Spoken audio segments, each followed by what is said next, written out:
Hey, so we're going to talk about grit. We're going to talk about what it is, and we're going to talk about how is it important right now to have grit. So my definition of grit is pretty much having having a passion, having consistency, and determination for a long-term goal. So I'm gonna give you a few examples that I have practiced grit without even recognizing, without noticing it in my lifetime. So it was my last year of high school. Actually, my last year of high school. I was also part of Monmouth County Vocational School District for automotive. Within that last year, I bought a car for $500. I went and towed that car and fixed it. And it was a 1993 Honda Del Sol. So it wasn't easy to fix. There's a lot of times where I wanted to give up on this car and just toss it and say, forget about it, I don't want to do anything. But I had to buy a new whole entire engine, change the water pumps, fix and make my own brake lines. I had to go ahead and clean the inside of the engine, put a head gasket back on. I had to do basic maintenance of brake, rotors. I had to go to cat back. So I had to do a lot. So everything that I had to do towards that car was a lot of work. There was times where we spent like 3, 4 hours and we were on that car for a very long time. And we fix one thing, then the next thing hits and it brings noise, and we're just like, what is going on? How can we fix this? And we're planning and plotting for the next. And we did this out of 5 days out of the week because we're in school, but 5 days out of the week. And that relates to grit because grit isn't just something you do in one day and then next week you do the same day and then you don't do it within those other days. Grit is something that you have to do consistently. You have to be consistent with it. Another example of grit that can hit more people is more losing weight. If you work out one day and you just don't, and then you just work out the next week the same day, same hours, it's not gonna work. You're not gonna see results, right? You have to work out every day. That's why they say it's better to work out at least 1 hour, 1 hour or two a day, consistently, other than doing nothing at all, right? So it's completely true. But another thing is about grit, it's not overworking yourself. It's not saying, oh, I put 10 hours in one day, I have grit. Or I'm doing 20 hours, I have grit. No, it's about consistency. It's not about the race. There's no race. In your life in general, there's no race. It's not me against him. It's not me against her. It's not me against the person left or right of me. It's not against anybody around me. You know what I mean? It's not against anybody but myself. I'm only looking today as what I can do to better myself for the future. And then when I look back, I gotta look at what I made or what content I made, what videos, what poems, what writings, what anything I created or whatever I did the last day. I'll look back and say, how can I be better today, the next day? And that's how grit is built, is because it's consistent. Another experience in my life is a little bit more personal. It's more people didn't believe that I could make it. They didn't believe I was capable of doing anything. I didn't do it for them. I didn't do it in a sense to go ahead and prove them wrong. I wasn't prideful like that. I wasn't egotistic to go ahead and be like, I'm gonna prove you wrong. No.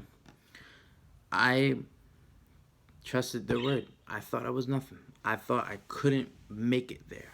I thought for so long that their words were truth when it wasn't. They were just lies.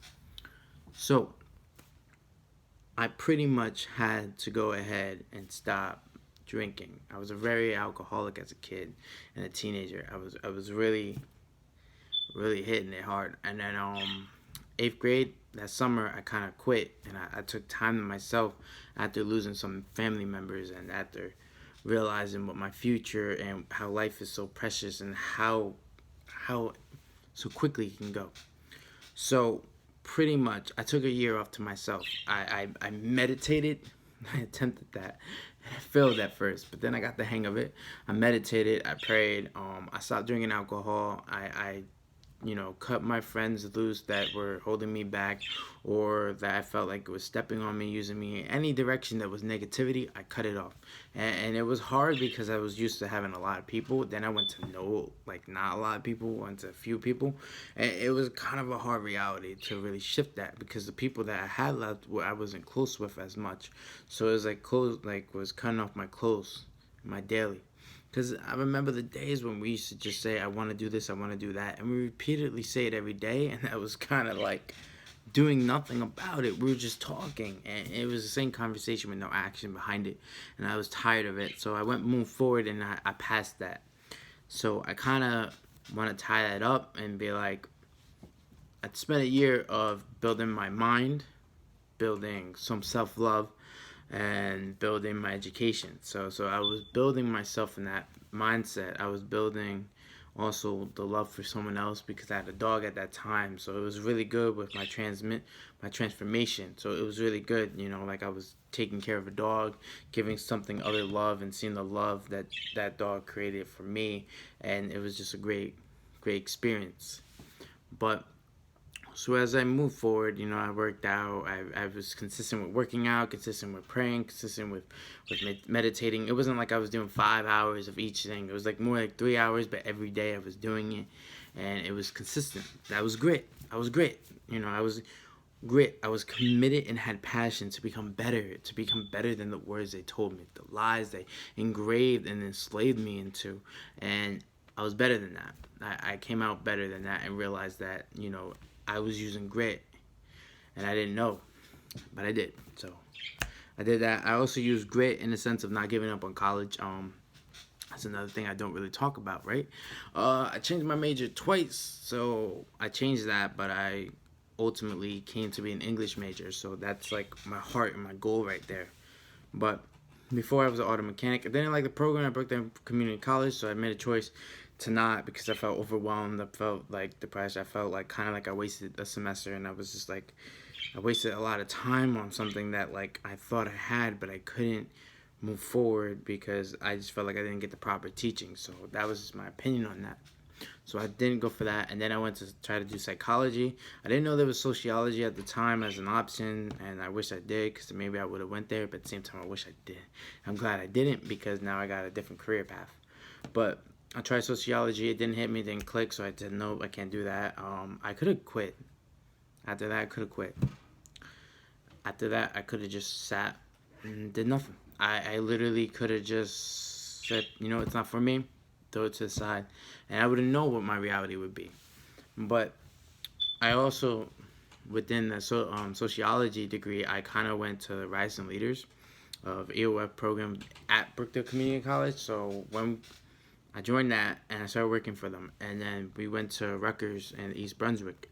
And then we went for like a protest march against sexual abuse. We were going against it. So we were protesting that. We had to walk from one side to another. It's a really big campus. It's a big place. Like, it's beautiful and it's huge.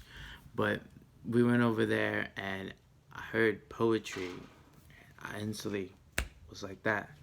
Hear the sound, the slam poetry, the emotion it created, and everything that flew into it. And that sparked my spark. That sparked my interest. I mean, I was already writing, but I didn't know my voice. I didn't have a passion yet. I just wrote down, and I felt like it was in my gut, and I wrote it. But I didn't formulate like my own self-identity with it. I didn't grab it until I heard that, and I started writing more intimately. I wrote it more compassion.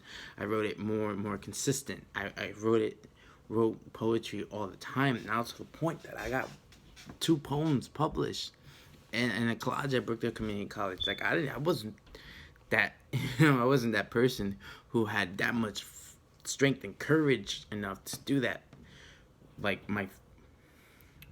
in the beginning.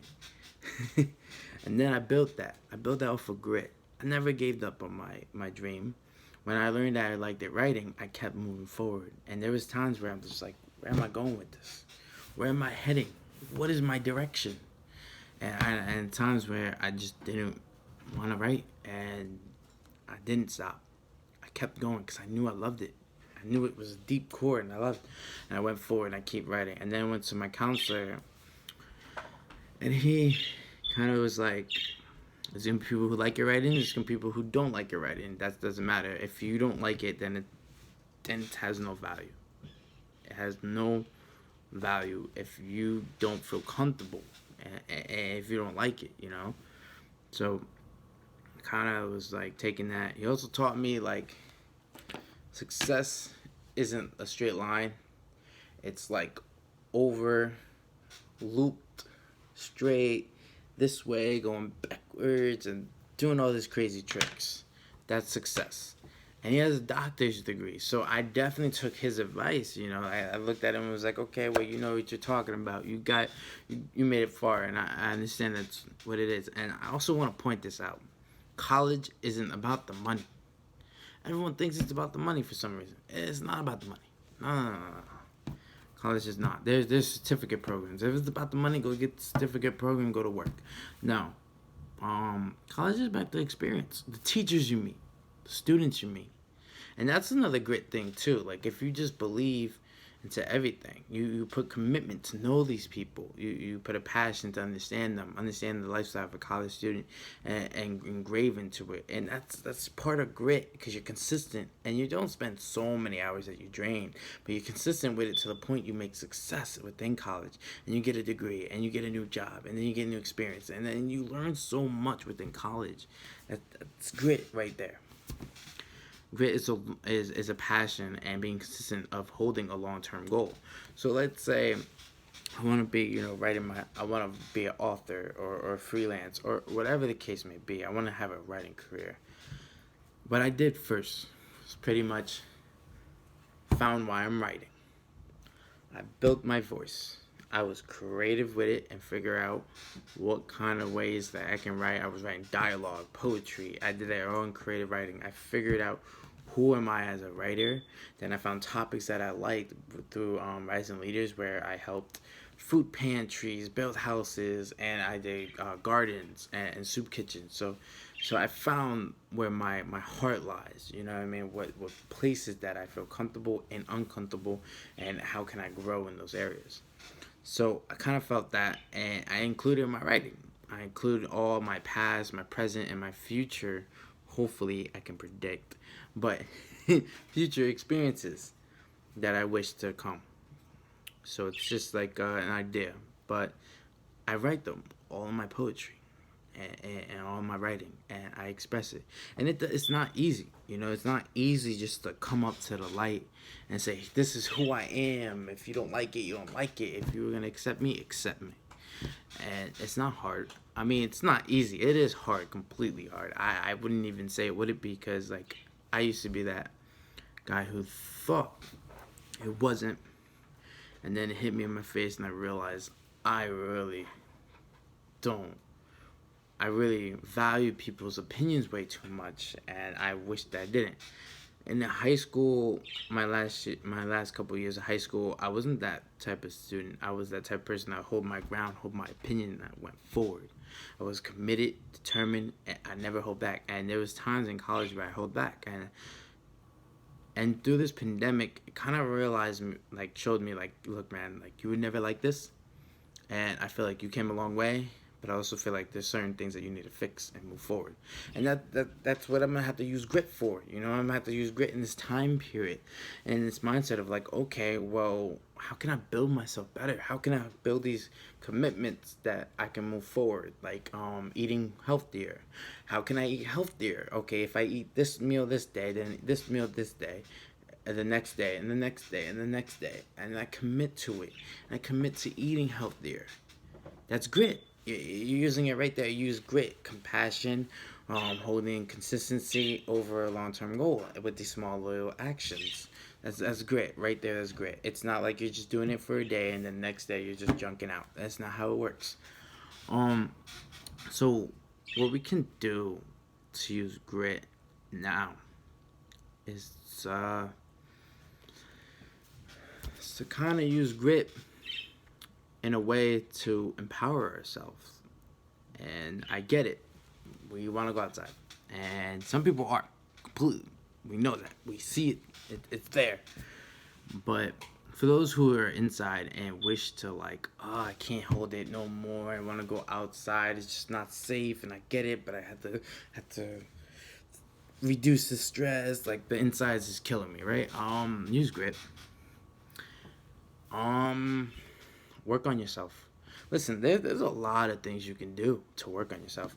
Journal is one. I used to write a lot in journals, and I think I might go back into it. But writing journals is a lot. You're being honest to yourself. There's no one's watching. It's just you. It doesn't have to be a perfect paragraph. There's no structure to it. It's just you writing, and you read it. Read it to yourself. Revise it for yourself. You look back on what you wrote and hear your voice, hear the tone, the pain, the agony, every emotion in there, the happiness, the sadness, whatever you're experiencing. Be honest with yourself, and you find true peace with that. That's true peace. And I know I'm moving forward from grit, but that's what I would say if you were looking for true peace and true peace in general for this is grit. Do those smaller actions to enter peace.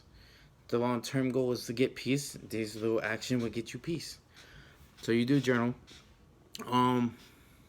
People say, talking to yourself is kind of weird. I really disagree. All intelligent people really do at some point talk to themselves. And we're not talking about crazy talk to themselves, like psych word.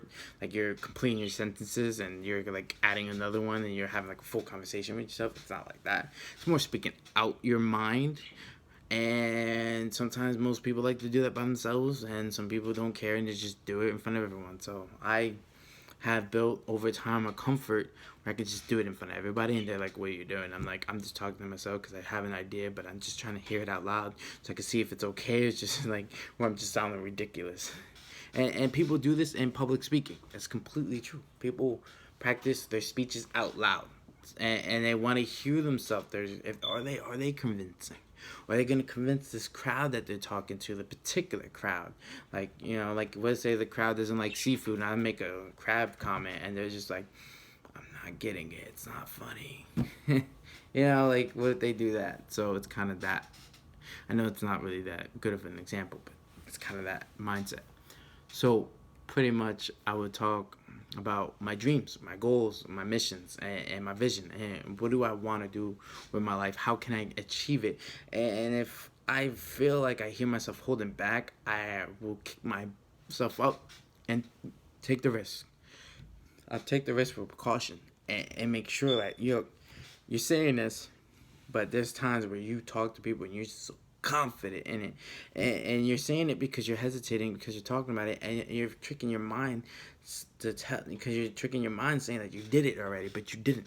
So it's good to talk about it, but understand you didn't do it yet. Talking is just the first stage. Second is doing it. So that's completely that. So writing a journal to be truthful to yourself, talking to yourself to understand your dreams and goals, and then there's more. You can go ahead and pick like random bunch of words, make them, 8 different words, and make a poem out of it. That's how you do it. Make a poem out of it. Pick different words and make a poem. I made poems out of that about an island with ice penguins with lions that can fly. Like I did a lot. So there's that. There's creativity activities. We have a lot in Monmouth County. The Peace Rocks. Right now, the Peace Rocks would be great right now. You know what I mean? Like people shouldn't be outside, but Peace Rocks is like 100% good. Like you put a little message, everything's gonna be okay. It's gonna be okay. It's gonna be right. We're gonna get through this. And the back where there's gonna be like hotlines and stuff to like call if you're feeling low, feeling down. I love Peace Rocks. You get rocks and you just decorate it, and it's like soothing. It's relaxing, and it calms your mind. It's just like, wow, this is like so great. The small little rock. You know what? People don't understand it, but maybe someone picks that rock up and it changed their life. And they're like, talking out loud. They're talking to the universe, God, whatever you believe in, and they're just kind of like, I need a sign. I need something. They find this rock with a little message, and they're just like, yo, who would have known the rock had a message on it? You know what I mean? It could blow their mind and then change their whole perspective.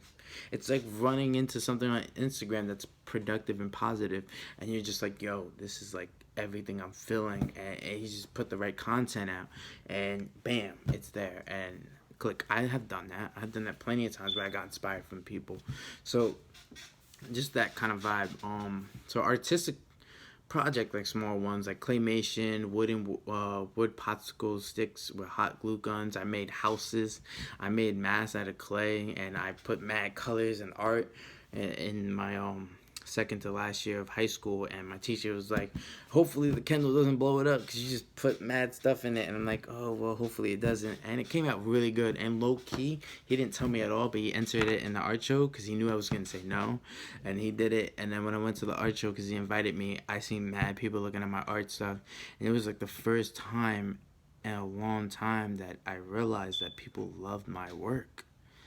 And the next time I seen it was that when I had two poems in the collage and people loved my work, and I'm just like, sometimes I doubt myself, but I'm just looking at it like, wow, this is great. What am I doing here? But I ran off a topic, right? So how can I tie that up?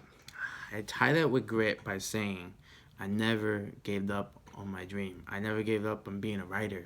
I never gave up on being an artist too. Like, I use these aspects in my life to mold myself, and the long-term goal is to be a better version of myself. And these things happen, and these things allow me to become a better version of myself. If it wasn't for me to change my degree twice, I probably wouldn't hit rising leaders. If it wasn't me getting to those low positions of understanding I want something new, something different, I probably would never met rising leaders. I graduated with three awards, and it felt great. It felt great because it wasn't about the awards. It felt great because I was helping elderly. I was helped in food pantries. I was helped in food banks. I was helping, like, building houses for people who couldn't even, like, fix their own house. Like, it was Habitat for Humanity who came in, got the supplies, and teachers were teaching me how to like build the floor, how to, like, fix certain things in the house. We nail gunned the roofs to prepare for the roof company to come in and expertly do it. And we kind of put we did the walls. We painted. I kind of know how to paint, but they painted outside, and we did that. So I do layer by layer, but it was fun. Like they were teaching us how to do floors too. So it was just a bunch of fun. And I can say I used grit for that because I wanted to learn new skills, and what I did was went out and got new skills. I knew how to do wood floors. I had learned a little bit about tiling. I also learned how to paint houses better out on the outside, and how much, consistently, if you stay up, like, on top of it, how much you really have to, like, do. And I also I learned how to, like, prepare the roof for the roofing company. I didn't know that before, but that's something I learned from grit. Grit is something I take with a long-term goal and say I got to do this and this and this and this and this. I achieved it. Right now, I'm using grit to go ahead and finish my associate's degree. I'm gonna, finish my assignments, finish my thing, get a good grade, right? B, trying to get a good B and up, A, and then get my degree. Then what's next? My bachelor's. Yes, I'm doing all this in the pandemic. I'm still getting my degree in the pandemic. But how can we use grit in a pandemic? So, if we want to keep our mind and peaceful into a better state of mind, don't panic. Don't listen to everything on the news that you hear. They're built to hit your emotions. That's facts. That's why I read instead of watch videos. And if I do watch video, it's more of on how the virus is and what makes the virus and how does it impact humans and impact animals on a biological scale, not on, like, oh, there's this case, there's this many, like, on that sense. I do look out for those things too, but I find resources that are more accurate and not hitting your emotions. They're actually trying to give you, like, hey guys, stay inside or stay safe. Like, they're not saying, oh, this and that, like, ooh, like, they're not trying to hit your emotion on the core. So we're not trying to do that. So don't panic. Don't listen to the news 24/7 unless it's, like, reliable news. You gotta understand what's fake news and what's real. So it's that. Another thing is that if you have anxiety or depression, I kind of would say avoiding the supermarkets. I understand you're gonna have to go completely. We all need to go and get foods here and there. I would say wear a mask, practice breathing. 1, 2, 3, 4, 5, 6, 7, 8, 9, 10. Practice, consistently. And if that's too long, 1, 2, 3, 4, 5. 1, 2, 3, 4, 5. Consistently. This is why I learned to track. You wanna control your breathing, your heart rate. You don't wanna like freak out.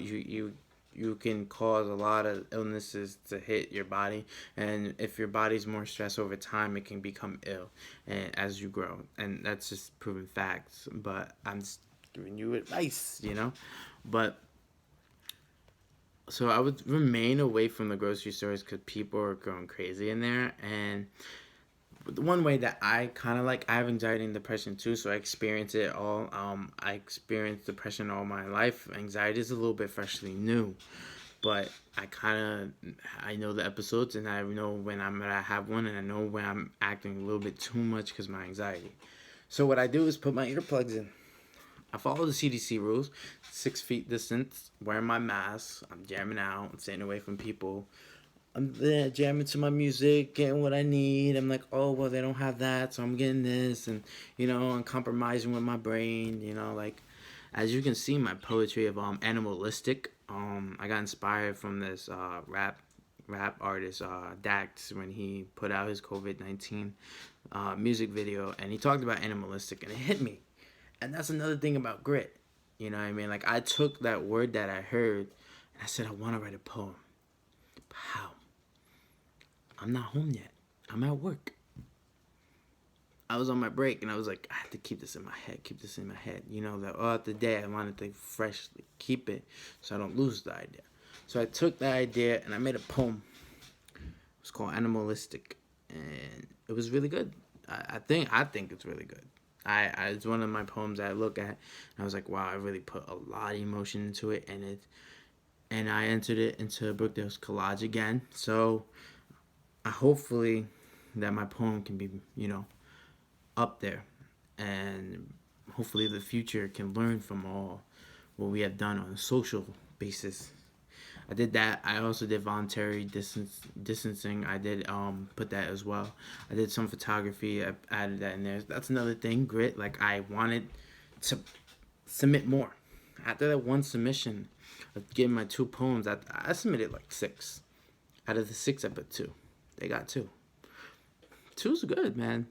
2 of my poetry was more, the ones that got published was more from the heart. And I think that's what they like about me as an artist, is that I don't hold back. I put it all on the line and all out there. And I want people to understand that's not easy. It's definitely not. I was not as confident as I am right now. Like, I really am not. Like, I get a little nervous sometimes. But it's okay. Like, okay, that's not gonna work. Alright, so, back to it. So pretty much, when I did talk about, I want to really talk about this experience that I had with my creative writing teacher last semester. She liked my poem. We talked about it, and we kind of communicated and went over it. And she showed me what should be fixed and what shouldn't, and she said that she really likes my writing. It really, like, she likes my tone, my voice, and everything. And I didn't really know what that was. Like I said, I just hopped into writing, and I learned about, I learned about children literature. I learned about, like, different genres. I started learning a lot. Like, I'm still learning as I go. So I'm a young artist in pretty much his early stage of, learning and moving and molding. And it's really important to, try everything, see the mistakes, and move forward from it, right? That's just how life is. You learn, you live, and you learn. Can you learn before the mistake? Yeah, completely. If someone says something and you feel like that's truth, and you feel like there's a little truth in there, you can learn from it. Like, let's say your brother hit his head against something, and he said ouch. Are you gonna, like, hit your head against it just to see if it hurts? No, like, it hurt him, I'm good. But back to it. So I used grit in that class because I wasn't really well spoken out. Like, I kind of get nervous in front of crowds. So what I did was I spoke a little more every class. Spoke a little bit, little bit, little bit, little bit. Then I got comfortable. I did this. I do the same thing in every class. I'd speak a little bit. Then when I get comfortable, you can't hold me down. You can't hold my mouth back. That's just how it works. Talk a lot. But the same thing with my public class, my public speaking class. I completely did the same. Like, I got to know certain people, and then I started ramping. I started going ham. Every time we had a debate, every time we had a topic, I was on there. I was always committed to it. So I use grit in those senses of taking baby steps, little by little, consistently. Never just once and then never doing it again. It's consistent action and more of a compassion to like get to the end goal. So that's how it works too. Like if you're a sports player, like like basketball, football, that you gotta get trained to get better, right? So you don't just do it one day and you're like, I'm the superstar, I'm the MVP. No, you do it day in and day out. Like, yeah, people do it long hours, but if you can get really good and just play the game for fun, or you get really good at 3-point shooting, you spend 3 hours of 3-point shooting. I used to do it. I used to shoot all the time, shoot hoops. That was mainly it at Long Branch. We had mad courts, so that's like the number one thing. So we started shooting, and I started getting really good at it. Now, if you ask me to go play basketball, I probably suck because I haven't played in a long time. But that's not the point. Grit, right? So grit is pretty much something that you can use in order to complete long-term goals. Let's say I wanted to own a company, right? I would use grit in the sense of learning how a company is run, learning how to make income, how to gain customers, like all the aspects. I would learn that. So that'd be my step one. Then after learning that, I would learn about how to promote, how to create a website, how to promote my product, and that would be another aspect. And then thirdly, it would be also how to produce my product, and what is my product. That kind of vibe. But I mean, you could use that in the beginning if you really like. I just like the fundamentals first. And then I like to go, okay, well, I'd rather go in this direction because I see that works a little bit more and I want to get the more experience because if it works a little bit more, I get, like, the income, the whole experience. And then I can have a little side thing where, like, oh, it's not really working, but I know I have a passion in it. And that could be just like a clothesline, like pretty much like, okay, so who likes these type of clothes? What kind of audience am I trying to attach and gain? How's the world working there? How do they buy it? Where do they buy it? How do they make it? How do they make the product? How do they sell it? How do they, do they go open a little shop or they go to the flea market or what's the case? What's the mindset? Do they have a website that people just hop on? And if they do have a website, how can I get people to get to that website? So it's like a process, but you have grit, you have passion, you're constantly on it, constantly doing it, and you're there, and you gain the goal. Getting the end goal, and that's kind of like a life-term thing. Like for me, I want to be better in my life. I want to be better, the best version I can be, and I see that. Before I was a mess, I gave myself a year. I worked hard in that year. I used grit. I became out better. Then from there, I went to college. And I got better. I learned all the mistakes that I made. I learned everything in this new world. Because remember, like, I had to really put this out there, too. My life started by getting evicted out of the house. I was a baby. So just put that out there. We went to a shelter home. And before that, we went to house, couch to couch. So my mom used grit in a sense of she didn't realize she was, but she used grit in the sense of giving us a better life, and she made every action to make sure that happened.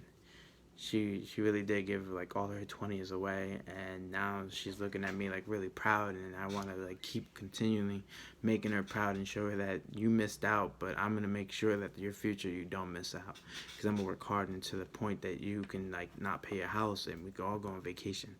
That's a dream. So other than that, so we went from shelter, and then we went from having Section 8. A lot of people have a little opinions on that. I had to literally shout out because it helped my life completely. I wouldn't even be here if it wasn't for that. So I just had to be like that. So we went to Section 8, and then we got like a better apartment. We still had Section 8, but it just went from like, okay, whatever. It was better than a couch. It was better than just having a room sharing with like two other families. And then, bam, we have our own place. And then we have a better apartment. And now I got my own. And I was honestly, I'm 22 now, so I probably was like 20 years old when I got my first place. And that was crazy because that experience also took a lot of grit too. Because I was also, again, sleeping in my car, going to ends, and, going to the rough time again. And I said I had enough. I didn't move forward in life to move backwards. And I wasn't going to experience that again because that really did break you. It can break you, and it can remain broken if you let it. But I didn't. I used grit, and I allowed myself to recognize, and I allowed myself to build. And me and my significant other really moved forward. And we made the choice. We made the choice to go ahead and get our own place. We were wondering how, right? So this is a perfect example too of grit. We wondered how. What we did, we knew we didn't have the income. We knew we didn't have the money. But we went and set up a meeting, an apartment. We looked at their contract, what their down deposit was, and then we looked at the conditions, the rules, what is applied, and what's in it and what's not. And then we used the apartment app to look around what they have too, and how much did their application fee cost, because it's the down deposit, application fees, and then after that there's other like state fees. There's other extra fees that you have to pay while when you first move in, and they don't tell you that because it's down deposit and on top of probably another 300. So that's completely there. I was never taught that. I was also never taught to go to college, so I learned everything first-handedly. So a lot of people say it's hard. It's completely not if you save up and have a smart idea about it. Right now, apartments are gonna go up. Once this is all over, it's gonna go right back to the real estate is gonna shoot up. Like once it's down, but once they start rocking it up and getting the economy going, it's gonna shoot up. It's gonna be really great. So what does that mean? It means rent's gonna go up. Rent's gonna go up. So back then, when I was 19 and 20, our down deposit was $3,000. I'm assuming the numbers are gonna change, or they have, and it's like $4,000. But if you save like a check, let's say you save like $500 every month, or you have, if whatever your situation, how long it could take. But I'm gonna use the 500 because I'm gonna hit young kids. So if you use 500 and you save every month and you're living with your parent, you're still in high school, you just started working, right? Save one check every month. That will literally save you a lot of money. You can make that much money. Remember, it's gonna be backwards. So it says 6,000. So if you save 500 times 12 months, it's 6,000. So there you go. 1 month, and you have enough money to get your own place. But that's not only it, right? You got to get furniture and everything. I went to Walmart. I spent $700. So that's another part of my grit process of what I learned from getting my own place. I figured out how much it cost and how much the application cost and what was expected. Then I realized, ooh, I need furniture. Where am I gonna go? I went to Raymore and Flanagan. They wanted $400 for some little bureau with two drawers, and it was small. It's like an end table looking, and I was like, nah, I'm not about that. Like that's $400-$500 for that small little thing. No. I went to Value City in Eatontown in Monmouth County. They had really good options, but I didn't go there because it was still out of my budget. I was just getting out of high school, so I didn't really think like, oh, I really want to spend like $3,000 that I probably don't have. That's probably my deposit. Like I don't want to do that. But in the future, I was like, maybe I could. But back to the story. I went to Walmart, so I spent like $750, and the table, I got a table set for $120. I got an end table for like $80. I got actually like a coffee table, the center one. It actually lifts up and brings up to you, and you close it, so you use it as storage too. And that was like $84. I got like a lamp set for like $35.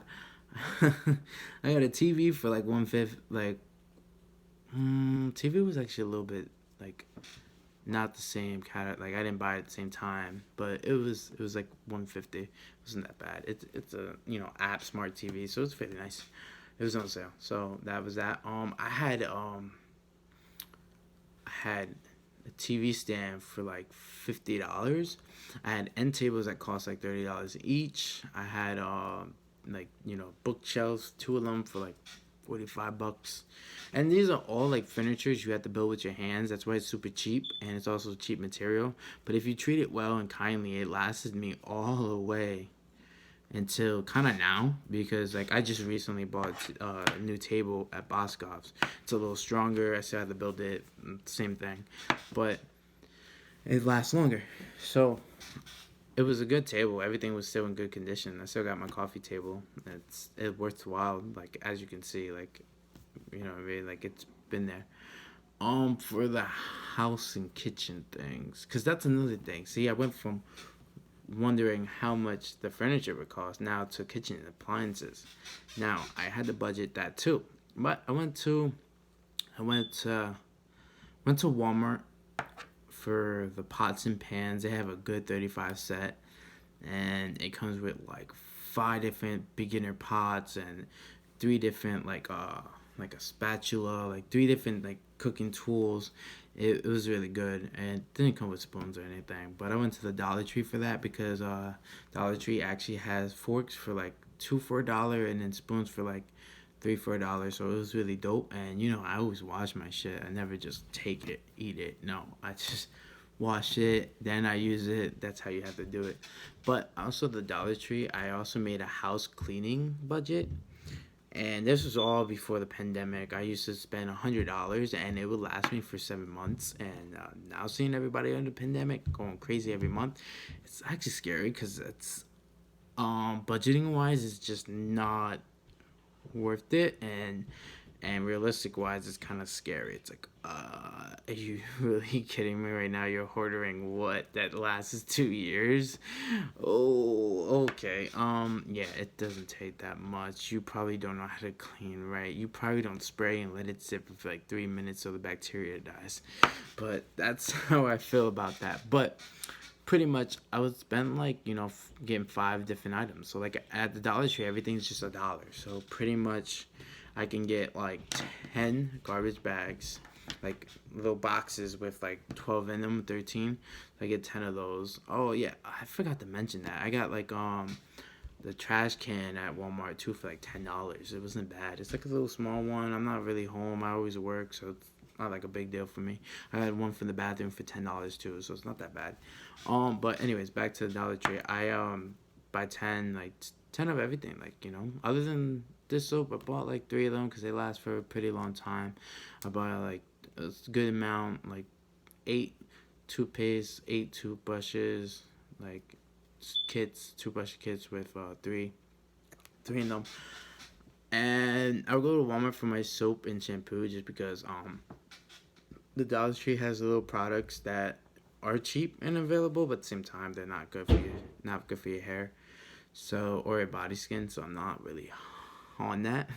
So there's a little difference, but I normally spend like 100, and if I know that I don't need that much, I'll spend like $50, $60. But it lasts for 7 months. Remember that. Like I got like window cleaner, house surface cleaner, toilet cleaner, tub cleaner, kitchen oven cleaner, all that, all from there. And I get my detergent all from like Walmart too. So it's not that bad. So what I learned from all that? Budget skills. My grit process taught me budget skills and gave me knowledge. So within here, at this time of pandemic, and a lot of people don't have money, budget skills are gonna be like the number one tool you want to use.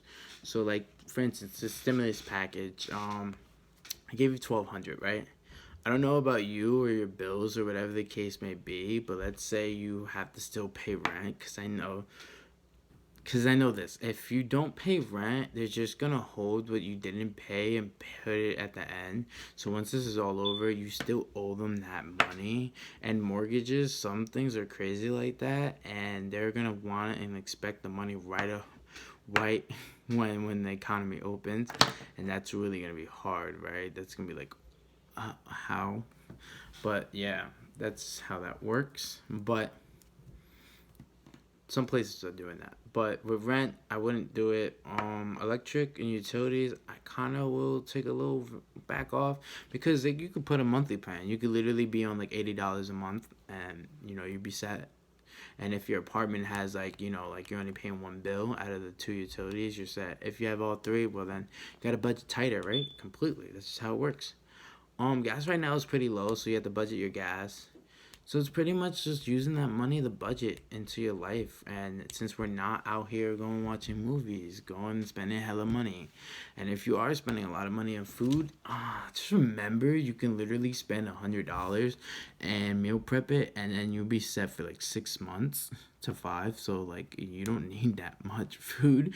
You just need to look at YouTube videos, different information, and learn how to cook. Honestly, that's just how it works. I did it where like I spent like $200 on food and it lasted me for like 8 months, and that's just because I made meals and freeze them up, and then like when I was ready for them, I let them defrost and I prepped it and I seasoned it and I was ready to go. That's just how it works. So budgeting skills, meal prepping is like what I learned throughout Grit, and Grit was a good tool. Good tool. It helped me throughout life, and as you can tell, like I gave you everything of my relationship with Grit. So it just works that way. I think that more people need to use it. I also think that we need to embrace it. Embrace it, Grit. Honestly, man. Look, this virus knocked this down. And it's completely